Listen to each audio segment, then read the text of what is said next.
Good morning and hello, I'm Professor Code and this is the Forex Supermodel Racing Review for Wednesday the 7th of September 2022. Quick look at yesterday's results then for Tuesday the 6th. We're at Catterick on the flat in the 330. We had a go at this, Bristol number 2, which came 6th at 11 to 4. It was backed into 15 to 8 favourite and then went out again. There was a big going changer on that race, we'll talk about in a minute. It was won by Sporting Icon at 10 to 1, which if you look at that form, it's claiming form from a while ago, albeit decent claiming form. The second was this Carlisle Sunrise, 9 to 4 favourite, and Pink Parfit was the FTO third at 7 to 2, which we were taking a view on. Anyway, so the account came down. We had £2.50 per £8 units, that's £250 for us, and we lost that obviously. Exposure 0.3125, and the accounts come down a little bit to 70.33 units in profit. Right, what happened there then? So basically you had this good to soft initially, it then shifted to soft, and then it ended up as heavy. And the analysis was obviously based on good to soft. That's only half the story. You know, you can probably put 60% of the Bristol's poor performance down to the shifting going, and the other 40% down to it just not being good enough, and the analysis being a little bit flawed. So, I mean, what are your options when you know there's a big shifting going before the off, and you put the money down? Well, the options are to sort of trade it to zero on the exchanges by laying it, or you can fish around for another alternative which is more suited to the changing circumstances, and all this adds up to generally an increase in exposure and also a second guessing, really, because in forex terms, supposing you're short cable, which is basically slang for pound dollar. So you got the pound dollar. If you're short, it means you expect the pair to go down, so you're expecting the pound to weaken and the dollar to strengthen. And yesterday, for example, we had the new Prime Minister, Liz Truss. If she decides to be more hawkish and put interest rates up, and suddenly you get a big spike in the pound, short-term spike. So we're shorting it, so we get whacked for a spike against us, and then we look at the market and we say we're into this similar sort of situation as a changing going effectively on forex. And we're saying to ourselves, well, what can we do here? We can either close the position, which would be the sensible thing to do probably, or we can say, right, has there been a long-term shift in the pound strength? So if we say yes, there has, so we then reverse out and we go long the pound dollar, and then of course the rest of the market says, well, okay, this is a short-term boost. The interest rates have gone up. It's going to create a recession, and the pound's going to start coming down again, and we're going to get whipsawed. Anyway, that's the whole game. So on balance, you're much better off, in our opinion, just lumping the changing circumstances and brassing it out. Who knows what's going to happen in any individual race? You can't view racing on a short-term basis. You've got to be medium, long-term. So anyway, that's enough of that. We'll stop it there and write up today's race. We're back. We've written up today's racing for Wednesday the 7th. Then got no filter one, which is our structure filter. We've got no ratio, but we do have an alternative. Carlisle on the flat 140. It's the EBF, European Breeders' Fund, restricted novice stakes, band C and D. Class 5 2-year-old, 5 furlongs, 182 yards, good. So it's just shy of 6 furlongs. What do we know about Carlisle 6 furlongs? Well, it's model 95. It's on the slow side. Linkfield's 99. Newcastle 98. Dundalk and Kempton 97. Chelmsford's an exact match, 95. And Wolverhampton and Southern 93.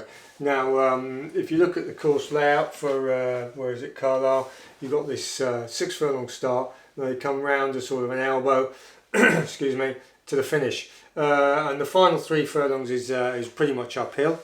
So it's a stamina slog, and 5 furlongs at Carlisle is modelled at 95, so it's even slower than Chelmsford. So it's that's the context of it. It's a slow power sort of grind.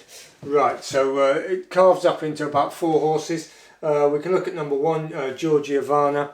Georgiavana, what do we know about that horse? Basically, it had wind surgery and then has had 2 runs subsequently. Musselburgh 29th to 7th, 5 furlong good, model 99, and Brighton where it won on 22nd of the 8th, model 99 as well. So it's a grey horse, and it's also been running at Hamilton and Redcar, which are model 99 100. So that horse is a speed horse, and it's effective at speed tracks, and therefore it will be unsuited by today's situation. So we can give that a chop.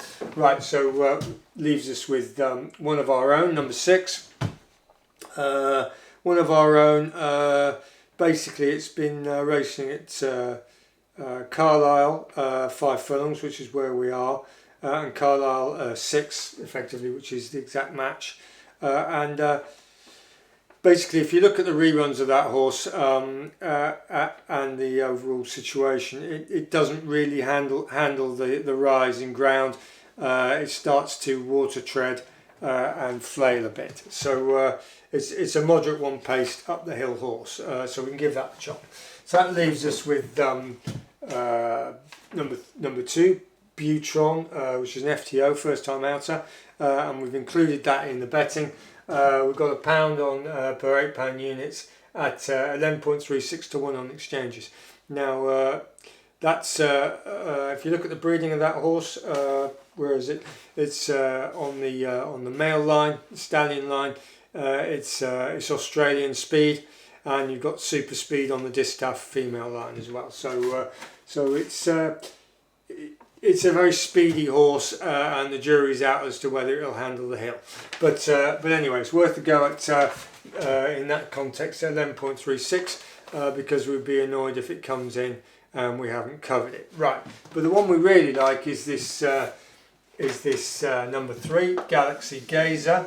And what do we know about Galaxy Gazer? Well, it's had 3 runs to get its mark, and it's got a mark of 74. First run at Beverley, 5 furlong, model 94. Beverley's quite a stiff course. It raced freely rear, and arguably it started to flail a little bit if you watch the replay, which isn't a good sign particularly, but that was its first run and we can forgive it a little bit for that. It then went to Haydock, 6 furlongs, good, model 96, not a bad match, and its speed had speed and looked to be suited by the conditions, so that's a tick for that one.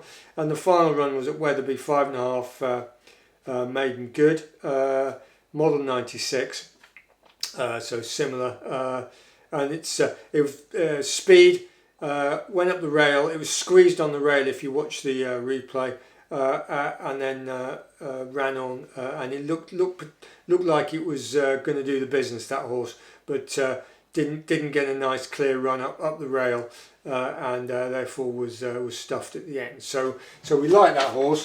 We like Galaxy Gazer. It's got the right sort of galloping frequency and sort of gait for the job. The only problem with it is the odds are a little bit screwed off. We've got £2.50 per £8 units at 2.3 to 1, so just above 9 to 4. So our sort of minimum range. So we've got £2.50 in a pound, £3.50 per £8 units, giving us exposure of 0.4375. So we've actually got £350 on today, and we'll see how we go. So that's what we're doing. We're doing this Carlisle 140. We've rejected, it carves up to 4 really.